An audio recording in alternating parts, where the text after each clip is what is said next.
While Africa holds 60% of the global arable land, it is also facing the highest import bill for foodstuffs amounting to $35 billion.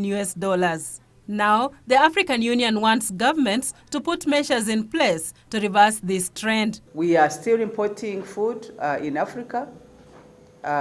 It is equivalent to about $35 billion. But then at the same time, we are also losing in post-harvest losses equivalent of about $50 billion. So you can see that Africa is producing more or less enough food.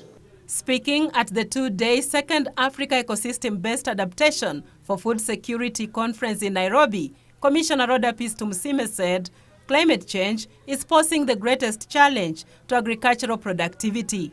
AGRA Director for Soil Health Program, Dr. Bashir Jama, underscored the need for African governments to offer certified seeds to farmers in order to improve yields. We need to see how the continent has to adapt to these climatic factors which are ravaging the continent. The seasons are no longer predictable. Access to seed and good quality seed is the first step to growing smallholder agriculture.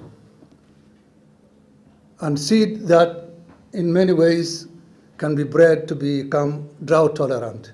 Guests also called for strategic utilization of innovations by the youth who are projected to turn Africa's agricultural lapse into growth.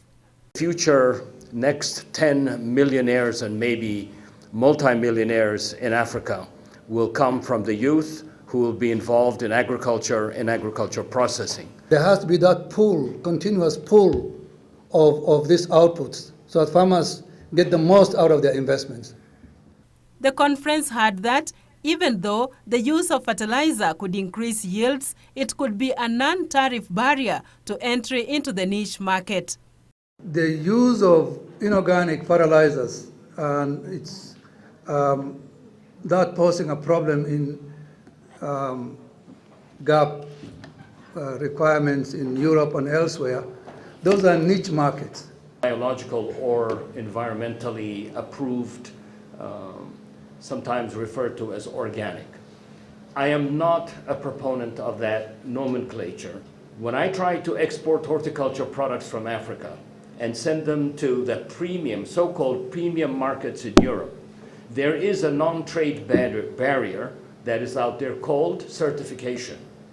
GAD called for the development of certification standards that will enable Africans to have a better bargaining power on the international market. We don't have certification companies in Africa. I have to pay for a certification company from Europe or North America to certify the products in Africa. To me, that's a non-trade barrier. We in Africa stop and look at the crops that we import or the food products we import and ask them to be certified? For Business Insight, I'm Judith Akolo.